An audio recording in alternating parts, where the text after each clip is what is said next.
Chers frères, chères sœurs, ce matin, je voudrais te dire bonjour. Toi, tu suis cette vidéo ou tu m'écoutes.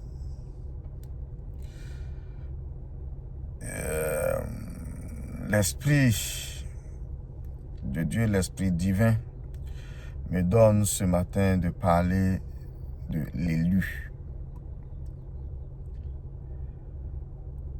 Je crois que tout un chacun de nous, nous savons qui est l'élu, mais me donne de parler de l'élu ce matin. Alors, être élu, ce n'est pas une tâche facile. Ce n'est pas une tâche aisée. Car, si vous voulez, c'est comme une posologie. Nous sommes, ou alors tu es en tant qu'élu, la posologie de ce monde. C'est par toi que le monde peut être guéri. C'est par toi que le monde peut retrouver son énergie. C'est pourquoi, quand nous prenons la Bible, dans le livre de Matthieu, je m'en excuse si des personnes prennent cette vidéo qui ne sont pas chrétiens, mais je dis que cette vidéo ou alors cette page est essentiellement destinée à la spiritualité, à celui qui croit en Dieu, qui est fils, qui se dit je suis fils. Tout le monde est enfant de Dieu. D'ailleurs, il y a des gens, Dieu aime tout le monde, mais il y a des gens que Dieu préfère. Et la préférence de Dieu réside dans la vie que Dieu a donnée aux élus. Alors, la Bible dans le livre de Matthieu, chapitre 5, au verset 13, les paroles du grand maître du Seigneur Jésus-Christ, et je cite, « Vous êtes le sel de la terre. Et si ce sel perd sa saveur, avec quoi la lui rendront-on ?»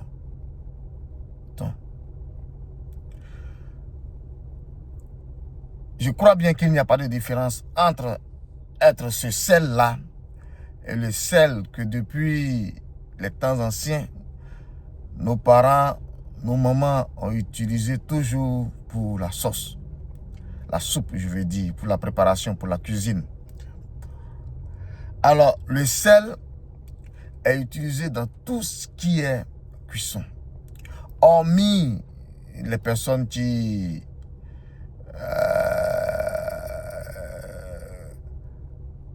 sont déclarées hypertendues, qui pour des cas de santé, évitent la consommation du sel.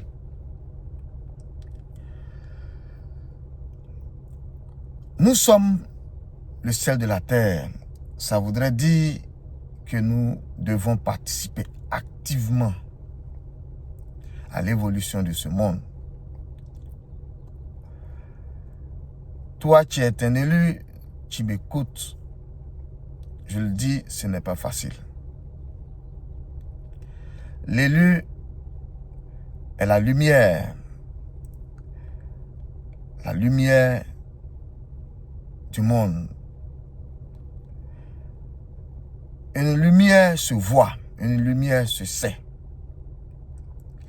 Alors, pour l'humanité d'ailleurs n'aime pas la lumière.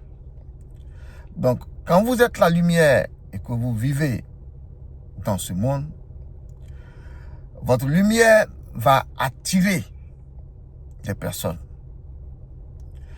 Mais laissez-moi vous dire que généralement, les personnes qui sont attirées, c'est les personnes dites ténèbres.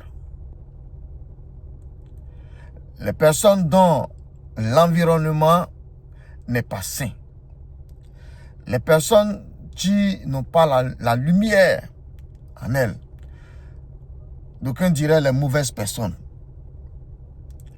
Être un élu, vous allez avoir l'impression d'attirer plus les mauvaises personnes vers vous que de bonnes personnes. Qu'est-ce que cela veut dire? Cela veut dire que les personnes qui tout le temps s'approcheront de vous sont des personnes qui viennent pour puiser dans votre énergie, pour prendre votre énergie, pour prendre votre intelligence. Ce n'est pas des personnes qui s'approcheront de vous dans l'intention de partager, dans l'intention d'échanger ou de vous donner. Vous allez être confronté à des personnes destinées à, comme on dit même, à pomper votre énergie. Et donc, vous en donnez plus que vous ne recevrez. Si vous êtes marié et que votre épouse n'est pas de la lumière, elle va drainer votre énergie. Et comment? Parce que elle a des affinités avec les ténèbres qui ne sont pas directement rattachées à vous. Et donc, chaque fois, vous allez avoir l'impression qu'elle draine, qu'elle puise votre énergie et distribue. Et vous allez faire des efforts. Vous allez voir que les choses seront beaucoup difficiles à cause de votre épouse qui est ténèbre et qui puise chaque fois votre énergie pour l'extérieur. C'est pourquoi nos anciens ont eu l'habitude de dire que avant d'épouser une femme, il faille donc faire des recherches, savoir qui est celle-là, de quelle famille elle vient, ou alors en savoir plus sur son antécédent. Mais la jeunesse d'aujourd'hui n'est pas partante pour ce système-là. On rencontre une fille, si les cœurs vibrent, on dit c'est mon épouse. Et on prend celle-là pour femme. Et plus tard, les choses deviennent compliquées. On s'en rend compte que les pensées ne convergent pas dans la même direction. On s'en rend compte qu'il y a un qui fournit plus d'efforts. Si la femme est lumière, il peut arriver des cas où la femme est lumière et l'homme est ténèbre. Eh bien, l'énergie de la femme va être à tout moment utilisée, puisée par l'homme qui est ténèbre pour l'extérieur. Donc, vous allez vous en rendre compte que ça ne sera pas facile. Ça ne sera pas facile d'être ensemble parce qu'il y a un qui est au four et au moulin. C'est la lumière qui est au four et au moulin. C'est dommage. Aujourd'hui, on est plus entouré de mauvaises personnes, de personnes de ténèbres que de lumière. Donc, d'abord même, dans la société, vous allez être beaucoup rejeté. Vous allez être beaucoup rejeté par la société. Et faites très attention. Quelqu'un disait sur un réseau, sur les réseaux sociaux, qu'il n'y a pas de retour en arrière. Il n'y a pas de retour en arrière en ce sens que si vous êtes un élu, le fait d'être élu et d'avoir la lumière vous suivra. Vous suivra et va vous suivre. Si donc vous menez des actions des ténèbres et que vous devenez ténèbres, les ténèbres savent que vous avez été lumière. Et donc, ne vous accepteront pas tout de suite. Comme on dit, c'est des clans. Ne vous accepteront pas tout de suite. Et la souffrance va toujours continuer. Nous prenons l'histoire, on prend toujours la Bible. Quand on prend l'histoire de Jonas. Jonas qui a reçu l'appel. Ce cas-là, c'est un cas d'élu. Un cas palpable d'élu. Être élu, c'est un appel que Dieu dépose sur votre vie. Et donc cet appel-là, frère, sœur, tu ne peux pas échapper à ça. Parce que tu es le choisi de Dieu. Si tu choisis d'éviter à ça, tu deviens ténèbres. Et si le sel perd sa saveur, avec quoi la lui rendra-t-on? Il ne serait possible maintenant que de le fouler et de le jeter dehors. Et c'est ce qui arrive aux élus qui ne répondent pas à l'appel de Dieu, qui ne répondent pas à leur destinée. Quand nous prenons l'histoire, je reviens de Jonas, nous avons vu que Jonas a eu tendance à refuser l'appel que Dieu lui avait lancé. En fuyant à la face de Dieu. Il allait jusqu'à même à se recroqueviller dans un bateau. Et Dieu a envoyé ces éléments, les éléments de la nature, le vent, tonnerre, tout ça, pour secouer le bateau, à telle enseigne que ceux qui se trouvaient dans le bateau l'ont indexé. Mais ils n'ont pas eu tort. Ils ont jeté, Jonas leur a fait la proposition de le jeter dans la mer. Pensant que cette proposition allait lui donner la paix, allait, disons, le séparer de la face de Dieu. Même encore dans l'eau, un poisson géant a avalé Jonas et l'a craché au bord de l'océan. Voyez-vous ces cas-là, pour dire que un élu ne peut pas échapper. Au pire des cas, c'est ton destin que tu changes. Au pire des cas, c'est ta vie que tu vas refaçonner. Et il va être très difficile parce que le destin, dans cette vie, c'est la volonté de Dieu qui finit par s'accomplir. Toutes ces personnes qui refusent, tous ces élus, par envie d'éviter la souffrance. Car certains mystiques disent que ce sont nos choix. Ou alors, quand nous prenons cette vie, dans cette vie, nous apprenons. L'école que nous fréquentons, on donne des devoirs, on fait nos devoirs. Et quand la leçon n'est pas sûre, ou alors quand il s'agit de passer un examen, par exemple, tu passes l'examen, mais quand tu ne réussis pas à ton examen, qu'est-ce que tu fais? Tu reprends. Donc, la vie est semblable aux examens que nous présentons. Il y a des tests que l'univers auxquels nous sommes confrontés. Et ces tests-là sont des tests pour voir si nous avons compris le sens de notre vie. Si nous avons compris le sens de pourquoi des choses existent dans nos vies, eh bien, ces souffrances-là s'arrêtent. Autrement dit, c'est des tests pour que nous puissions ou nous arrivons à nous éveiller spirituellement. C'est cela. Mais tant que nous n'avons pas compris, ces choses-là reviennent à l'image d'un examen auquel nous avons échoué et qui revient. C'est tout. Donc, les épreuves auxquelles nous sommes confrontés en tant qu'élus dans cette vie ne sont pas des punitions.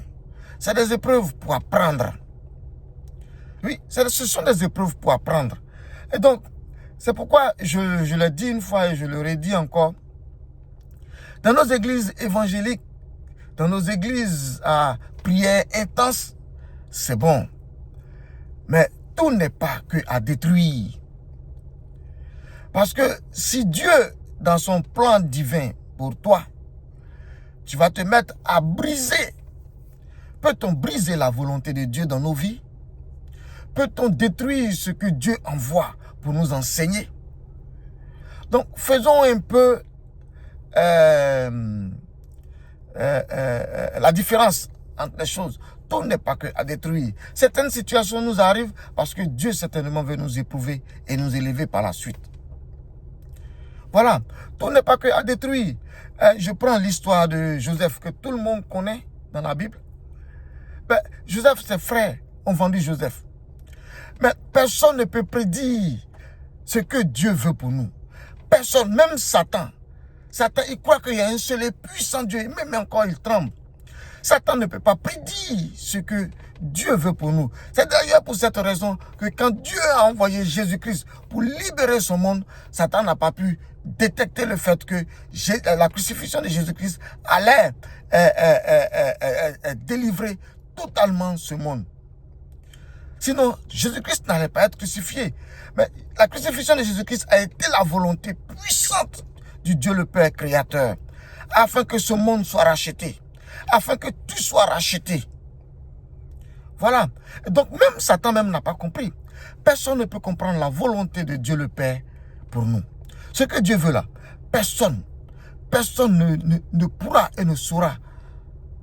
Parce qu'il s'agit bien entendu de la volonté divine. Frère, un pasteur disait que j'apprécie très bien.